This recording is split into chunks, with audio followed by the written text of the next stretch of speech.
Student group YouTube channel. आज मैं फिर आपके लिए एक नया टॉपिक लेकर आया हूं जिसका नाम है त्रिकोणमिति। त्रिकोणमिति क्लास 10th एनसीईआरटी का 8th चैप्टर है। लेकिन आपको मैं ये बताना चाहूँगा कि मैं सिर्फ एनसीईआरटी के अकॉर्डिंग ही नहीं, मैं लगभग सारे बोर्ड्स के अकॉर्डिंग चैप्टर वाइज चैप्टर्स आपको पढ़ाऊँगा। आप बस ध्यान से मेरी वीडियोस को पूरा देखिएगा, ठीक है। और आज का जो हमारा चैप्टर है त्रिकोणमिति, वो कंपटीशन में भी बहुत यूज़ होता है, ठीक है। तो ये कंपटीशन के लिए भी बहुत यूज़फुल है, ठीक है। आज हम समझते हैं त्रिकोणमिति आखिर में है क्या। त्रिकोणमिति में हम एक समकोण त्रिभुज का अध्ययन करते हैं जिसकी 3 भुजाएं होती हैं और इन तीनों भुजाओं का नाम होता है। इसकी जो ये वाली भुजा है उसका नाम कर्ण है, ये आधार है और ये लंब है।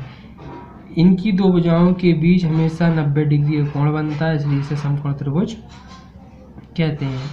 अब एक कॉन्सेप्ट यहाँ पे ये है कि यदि हम यहाँ पर थीटा लेते हैं, यानी बिंदु सी पर थीटा लेते हैं, तो इस थीटा के सामने वाली जो भुजा होती है वो हमेशा क्या होती है, लंब।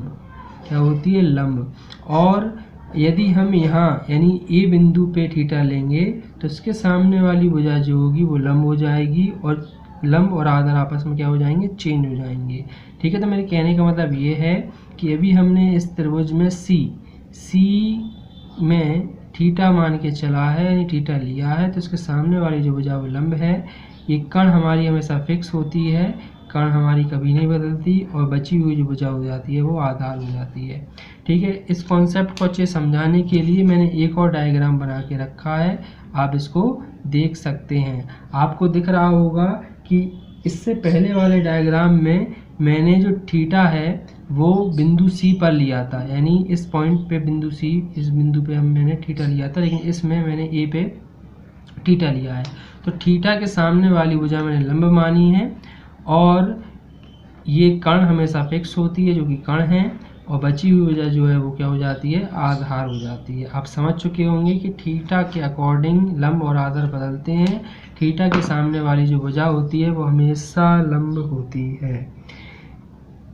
आखिर त्रिकोणमिति है क्या? तो त्रिकोणमिति जो है वो समकोण त्रिभुजों की भुजाओं का अनुपात है, इसलिए इसे त्रिकोणमिति अनुपात भी कहते हैं, यानी ट्रिग्नोमेट्रिक रेशियो भी कहते हैं।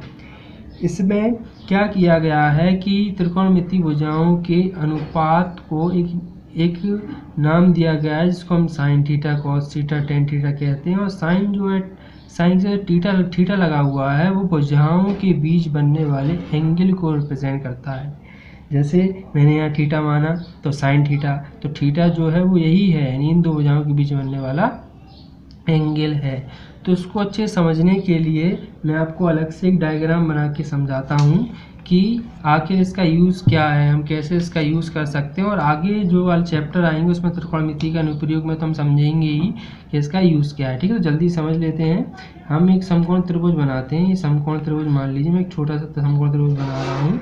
यहाँ पे थीटा, यहाँ पे मैं नाम दे देता हूँ ए, बी और सी, इसको हम थीटा नाम देते हैं, ठीक है। यहाँ पे हम थीटा मान लेते हैं। ये हमारी लंब है, ठीक है, और ये हमारा आधार है और ये हमारा कर्ण है। अब मान लीजिए लंब हमें पता है 5 है, यानी इसकी लंबाई 5 है।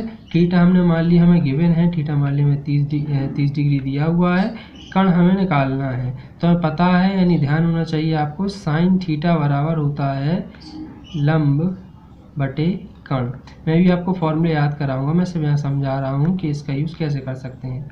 थीटा जो है इन दोनों के बीच का एंगल क्या है, 30 डिग्री, तो ये हमने यहाँ रख देंगे हम साइन 30 डिग्री बराबर लंब कितना है 5, कर्ण हमें पता नहीं है, हमने मान लिया x। साइन 30 डिग्री की वैल्यू होती है 1/2, 1/2 इक्वल हो जाएगा 5/x। x की वैल्यू हम निकालेंगे क्रॉस मल्टीप्लिकेशन करके, यानी कैंची गुणा करके, तो ये आ जाएगी 10। तो हमारी कर्ण जो है उसकी लंबाई आ गई 10। और पाइथागोरस थ्योरम का यूज़ करके हम यहाँ पे क्या कर सकते हैं, आधार को भी निकाल सकते हैं। पाइथागोरस थ्योरम के बारे में हम आपको कभी और बताएंगे, लेकिन अभी आज जो हमारा टॉपिक है, क्योंकि देखिए इसमें जो है त्रिकोणमिति बहुत ही लंबा टॉपिक है, तो कई पार्ट्स में मैं इसको पूरा करूँगा। आज मेरा जो एम है वो आपको ये है कि इसका यूज़ क्या है जो मैंने आपको बता दिया है, और फॉर्मूले किस तरीके से याद करने में आपको बताऊंगा, क्योंकि बच्चों को फॉर्मूले याद करने में बड़ी प्रॉब्लम आती है। बच्चे फॉर्मूले क्या होते हैं अक्सर भूल जाते हैं। ठीक है, तो चलिए हम फॉर्मूले पे बात करते हैं। मैंने डायग्राम बनाया है, आपको डायग्राम मैंने अच्छे से समझा दिया है। इसको हम समकोण त्रिभुज बोलते हैं। कर्ण लंब आधार क्या होता है, थीटा किस तरीके से लंब और आधार को चेंज करता है। अब हम त्रिकोणमितीय अनुपात याद करते हैं कि साइन थीटा बराबर क्या होता है, कॉस थीटा बराबर क्या होता है, टेन थीटा बराबर क्या होता है। सामने एक शॉर्ट ट्रिक लिखी हुई है, sine cos tan cot sec cosec. ठीक है, ये एक शॉर्ट ट्रिक है जो बहुत ही फेमस है, लगभग हर किसी को पता होती है, जो कि है लाल बटे कक्का। यदि ऊपर साइन है तो हम ऊपर से स्टार्टिंग करेंगे। साइन होगा लंब बटे कर्ण, कॉस होगा आधार बटे कर्ण, टेन होगा लंब बटे आधार, एल से लंब, ए से आधार और के से कर्ण। तो साइन है लंब बटे कर्ण, कॉस है आधार बटे कर्ण, टेन है लंब बटे आधार।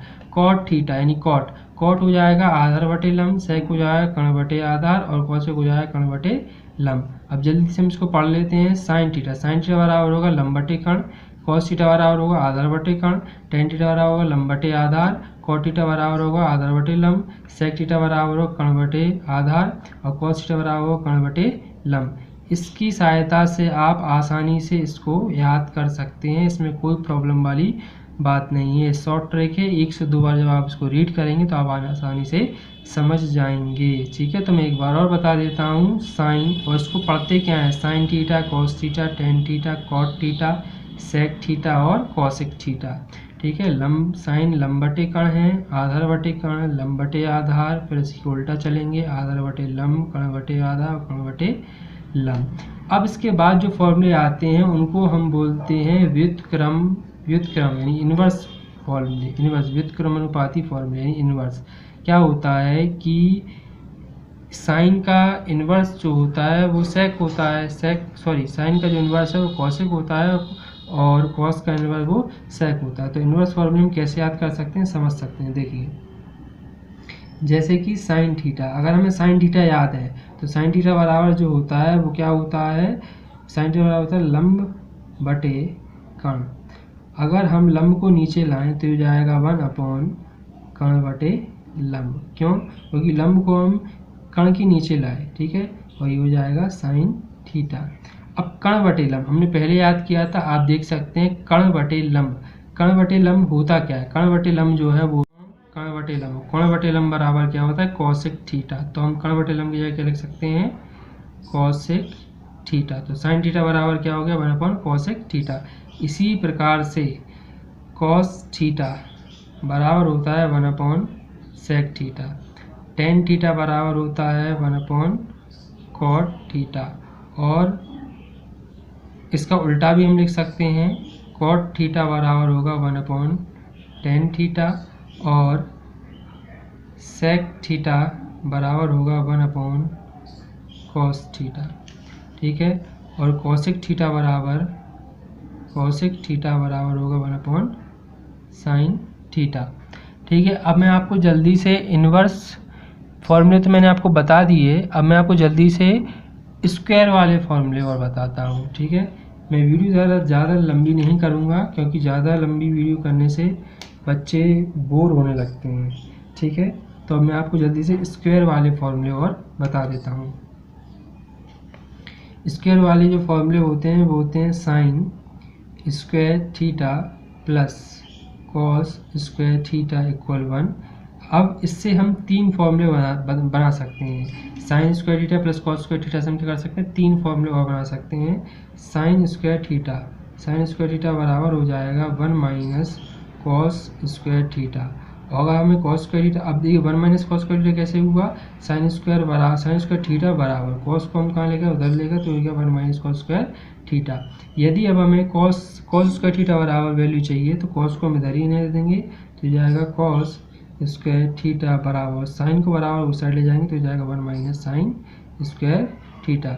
इसी प्रकार से स्क्वायर का जो सेकंड फॉर्मूला होता है वो होता है sec square theta minus tan square theta equal 1। यदि हमें सेक स्क्वायर थीटा की वैल्यू चाहिए तो सेक स्क्वायर थीटा बराबर हो जाएगा 1 माइनस,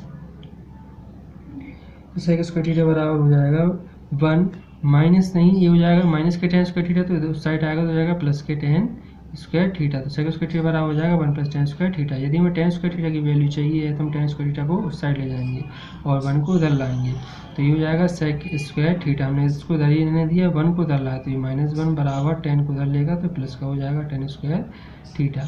इसी प्रकार से जो नेक्स्ट स्क्वायर वाला फॉर्मूला है, यानी जो स्क्वायर वाला नेक्स्ट फॉर्मूला है वो हमारा है cosec square theta minus cot square theta equal 1। अगर हमें कॉसेक की वैल्यू चाहिए है तो हम लिखेंगे cosec square theta equal 1 + cot square theta. और यदि हमें कॉट की वैल्यू चाहिए है तो कॉट को उधर ले जाएंगे, 1 को उधर लाएंगे, तो हो जाएगा कॉसेक स्क्वायर थीटा, 1 को उधर लाएंगे तो -1 इक्वल हो जाएगा प्लस के कॉट स्क्वायर थीटा। ठीक है, तो आप स्क्वायर वाले फॉर्मूले भी लगभग समझ चुके होंगे किस तरीके से हम आसानी से फॉर्मूले याद कर सकते हैं। त्रिकोणमितीय अनुपात याद करना कोई कठिन काम नहीं है। आप जो मैंने शॉर्ट ट्रिक बताई है लाल बटे कक्का, उससे आप आसानी से उसको याद कर सकते हैं। और साइन थीटा में जिस तरीके से मैंने आपको बताया है कि लंब बटे कण, लंब बटे कण क्या है, लंब बटे कण, लंब बटे कण को यदि हम लंब को कण के नीचे ले जाएंगे तो ये हो जाएगा 1/1 कण बटे लंब, और कण बटे लंब को लंब का जो फॉर्मूला है वो क्या है कॉसेक थीटा, तो हम वहाँ पे हमने क्या रख दिया कॉसेक थीटा, तो साइन थीटा बराबर हो गया 1/1 कॉसेक थीटा। और इसी प्रकार से अगर हम चाहें तो हम इसको ऐसे भी कर सकते हैं, कॉसेक थीटा को हम इधर ला दें और साइन थीटा को हम इसके नीचे ला दें, तो हो जाएगा कॉसेक थीटा बराबर 1/sin थीटा। तो इससे दूसरा इसी तरीके से cos थीटा बराबर 1/sec थीटा, tan थीटा बराबर 1/cot थीटा, cot थीटा बराबर 1/tan थीटा हम याद कर सकते हैं ईजिली से। और उसके बाद जो स्क्वायर फॉर्मूले हैं, स्क्वायर फॉर्मूले क्या है, sine square theta plus cos square theta बराबर 1। इससे हम दो फॉर्मूले बना सकते हैं, साइन स्क्वायर थीटा बराबर 1 माइनस कॉस स्क्वायर थीटा। कैसे बनाया, साइन को उधर ही रहने दिया हमने और कॉस को उधर ले गए तो 1 माइनस कॉस स्क्वायर थीटा। इसी प्रकार से कॉस स्क्वायर थीटा बराबर साइन को उधर ले गए और ये हो जाएगा क्या 1 माइनस साइन स्क्वायर थीटा। एक बात तो आपको पता ही होगी कि बराबर के जब भी हम इधर से मतलब बराबर की एक साइड से दूसरी साइड जाते हैं तो हमारा साइन जो है वो चेंज हो जाता है। ठीक है, नेक्स्ट जो फॉर्मूला है वो सेक स्क्वायर थीटा, वो हमारा है सेक स्क्वायर थीटा हमारा tan स्क्वायर थीटा बराबर 1, और इसको हम चेंज करेंगे तो सेक स्क्वायर थीटा बराबर होगा 1 + tan स्क्वायर थीटा, और सेक स्क्वायर थीटा बराबर और सेक स्क्वायर थीटा -1 बराबर क्या हो जाएगा tan स्क्वायर थीटा। कैसे किया पता ही है आपको, मैंने बताया पहले कि इसको हम इधर ही रहने देंगे, 1 को हम इधर लाएंगे तो माइनस का हो जाएगा और tan उधर ले जाएंगे। इस तरीके से ये फॉर्मूले बन जाएगी। ठीक है, तो मैंने आज आपको त्रिकोणमिति के बारे में थोड़ा सी इंट्रोड्यूस कराया है। इसके बहुत सारे फॉर्मूले हैं, मैं आगे बहुत सारे फॉर्मूले आपको साथ धीरे धीरे बताता जाऊँगा। ठीक है, आप चैनल को लाइक कीजिए, सब्सक्राइब कीजिए, शेयर कीजिए, और आप याद रखिए मैं कंपटीशन की वीडियो भी आपके लिए लेकर आऊँगा, अच्छी से अच्छी 9, 10 फर्स्ट ईयर इंटर के जो भी ज़्यादा टॉपिक्स होंगे, साइंस होगी, इंग्लिश होगी, जितनी ज़्यादा मैं कॉन्सेप्ट ग्रामर वगैरह जो कवर करा सकता हूँ मैं सब आपको बताऊँगा।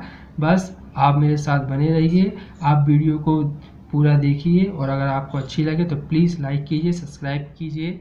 थैंक यू, धन्यवाद।